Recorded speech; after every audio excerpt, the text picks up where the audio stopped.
सितंबर और अक्टूबर का महीना त्योहारों का महीना होता है। अब से कुछ दिन बाद 18 सितंबर से गणेश चतुर्थी होने वाली है और गणेश जी बैठने वाले हैं।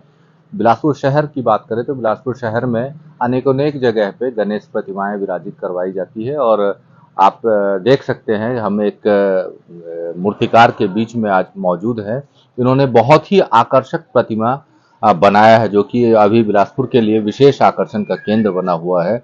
ये गणेश जी की प्रतिमा है और इन्हें रुद्राक्ष से सजाया गया है, इनको आकार दिया गया है। पहली बार ऐसा बिलासपुर में हुआ है कि जब रुद्राक्ष का पूरा प्रयोग करते हुए एक गणेश प्रतिमा को आकार दिया गया है। हमारे बीच में है अशोक प्रजापति जी जो कि इस मूर्ति को आकार दिए हैं। अशोक जी, कितना कठिन काम था ये बताइए। कठिन तो है लेकिन अब मन में आ गया कुछ यूनिक करना है तो किया मैंने। तो ये बताइए कि ये जो मन में कैसे आया कि रुद्राक्ष को इस बार कि लाना? बचपन से मूर्ति बनाने का काम है।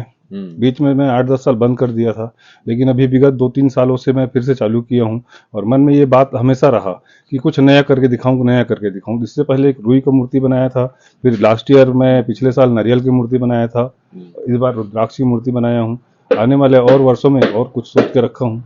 कितने रुद्राक्ष लगे इसमें टोटल? इसमें 5001 रुद्राक्ष लगे हैं। 5001। 5001। तो ये रुद्राक्ष में आपके पूरे परिवार के लोग भी सहायता की? हाँ, लड़का है, लड़की है, सब सहयोग सब करते मिलके हैं। हाँ, बनाया? सब मिलके बनाया है। अच्छा। जबकि मेरे यहाँ लड़का कौशलेंद्र से एलएलबी कर रहा है, वो भी सहयोग किया है। लड़की है डीपी से हाँ, बीकॉम सब मिलके कर फाइनल रहे में हैं, है। पूरा परिवार कर हाँ रहे हैं।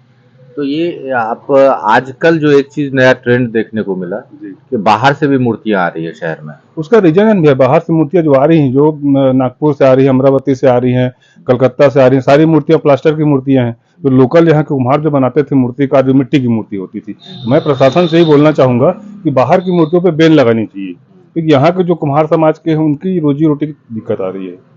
कहीं न कहीं इससे आपका हाँ, कामकाज प्रभावित हाँ, हुआ है? हो रहा है, प्रभाव बहुत ज्यादा प्रभावित हुआ है। अच्छा। हाँ, तो सेलिंग भी कम हो रही होगी? बाहरी मूर्ति जो आ रही है उसके अपेक्षा ये इनकी मूर्ति की सेलिंग कम हो रही है बिलासपुर वालों की। कम हो रही है। हाँ, तो अब क्या 60% मूर्ति बाहर से आ जा रही है, नागपुर से, अमरावती से, आपका खड़गपुर से, आपका कलकत्ता से, पूरे कंटेनर कंटेनर। आप अभी चले जाइए बस स्टैंड में, देखिए हजारों मूर्तियां पड़ी दुकान लगा कर रखे हुए हैं। अच्छा जी, ये जो मूर्ति बनाया आपने, जी, इसको बनाने में कितना समय लगा, कितना खर्च लगा है एक मूर्ति पे? जी, मतलब जो रुद्राक्ष की मूर्ति मैंने बनाया है इसमें लगभग 10,000 रुपए का लागत आया है। रुद्राक्ष जो है, कपड़े हैं और जेवर वगैरह सब करके 10,000 रुपए का लागत आया। 25 दिन लगा इसमें बनाने में। कुल 25 दिन हाँ, लगा। 25 दिन लगा। और जो प्लास्टर ऑफ पेरिस की मूर्तियां बनती हैं, जी उसमें फिनिशिंग अच्छा रहता है कि ऐसा लोग बताते हैं? सर, फिनिशिंग तो बढ़िया रहता है प्लास्टर की मूर्ति में, बशर्ते ये है कि जैसे पर्यावरण के लिए घातक है वो, नदी में घुलता नहीं है वो। Eco friendly. हाँ, इको फ्रेंडली मूर्ति हो गई। ये जो मिट्टी की मूर्तियां हैं, ये मूर्ति आप विसर्जन कीजिए 2 घंटे में पूरा पानी में बह जाएगी। और वो क्या है, जस का तस पड़ा रहता है। और फिर आप बैठाए हैं भगवान को, घर में विराजित किए हैं, ले जाके फिर नदी नाले में फेंक के आ गए, खुला नहीं, क्या मतलब ऐसा मूर्ति?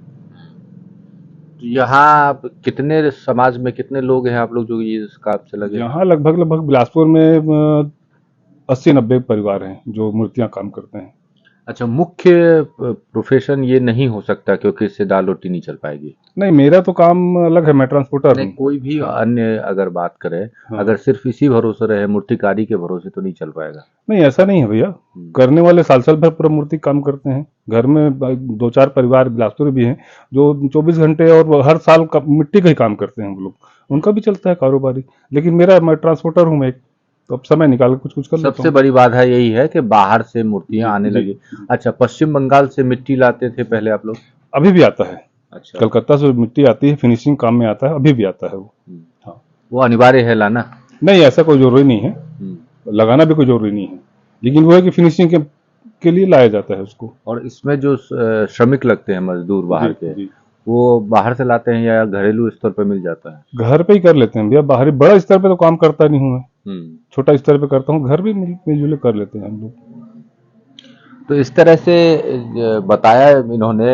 बिलासपुर शहर के बड़े मूर्तिकार हैं और लगातार अलग अलग साल में इन्होंने अलग अलग तरह से एक मूर्ति दिया है, गणेश प्रतिमा को आकार दिया है। सिर्फ गणेश प्रतिमा को ही ये बनाते हैं और पिछले बार जैसे रुई का बनाया था जिन्होंने बताया, और इस बार रुद्राक्ष का बनाया। तो ये चीज़ें जो देखने को मिल रही है बहुत सुखद है, लेकिन उनका ये भी कहना है कि बाहर की जो मूर्तियां आ रही है शहर में, लगातार बाहर से खास करके महाराष्ट्र से मूर्तियां छत्तीसगढ़ में आ रही है, इससे कहीं न कहीं मूर्ति बनाने वाले जो लोग हैं उनका कारोबार प्रभावित हो रहा है, उनकी बिक्री कम हो रही है, जिस कारण से उनका कामकाज प्रभावित हो रहा है। विशाल कुमार झा, IBC 24, बिलासपुर।